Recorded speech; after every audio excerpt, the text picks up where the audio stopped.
Paprasčiau nebūna. Sveiki, čia ir vėl aš, Vaidas, ir šį kartą pasidalinsiu savo įžvalgomis apie Caselli 10 tonų priekabą. Visų pirma, norėčiau atkreipti jūsų dėmesį į šios puspriekabės rėmą, kuris yra paremtas sunkiojo transporto patirtim.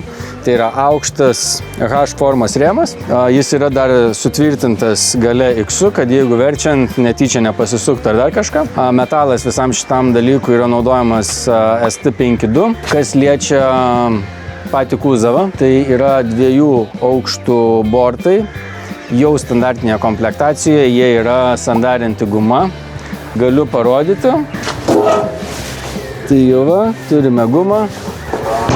Visur aplinkui atsidaro tiek iš viršaus į apačią, tiek iš viršaus į viršų, iš apačios į viršų, atsiprašau. Tiek antras aukštas gali būti nuardomas, tiek gali būti padaroma visiška platforma. Ir tam jums nereikės dienos, 2-3, užteks kelių valandų ir frontalinio krautuvo. Atsukat čia varžtus, viską nukeliat ir viskas. Vertimas tripusis, kadangi mūsų puspriekabė stovi šiek tiek nuo kalnin, tai kai palyja, tenka atidaryti bortus, nes juose stovi vandens, tai šitė.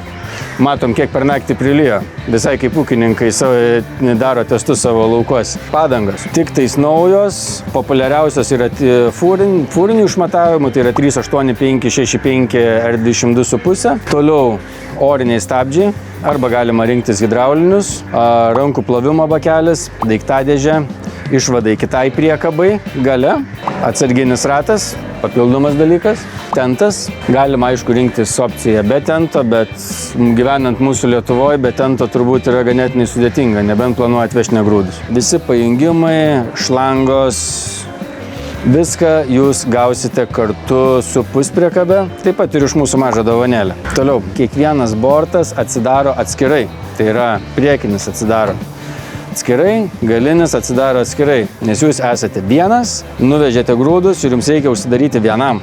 Ir jeigu yra ištisinis ir jūs turite užsidaryti vienas, reikia papildomo žmogaus, kad prispaustų. Dar vienas įdomus dalykas, tai yra darbinė aikštelė.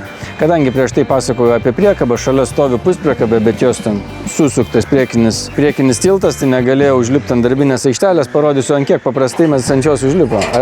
Atkaiščiuojame, išsitraukiame ir lipam.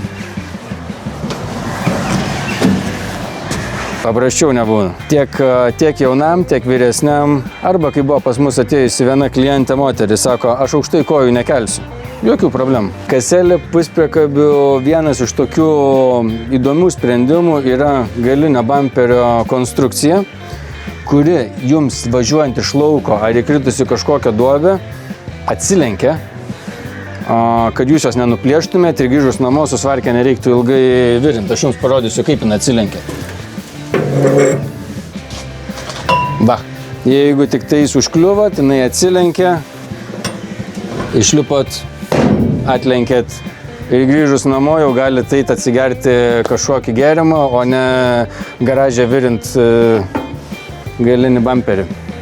Protinga. Apie puspriekabės galą ir ką mes rasime čia. Taigi visų pirma, tai rasime grūdų liuką. Visų antra, mes rasime išvadus kitai priekabai.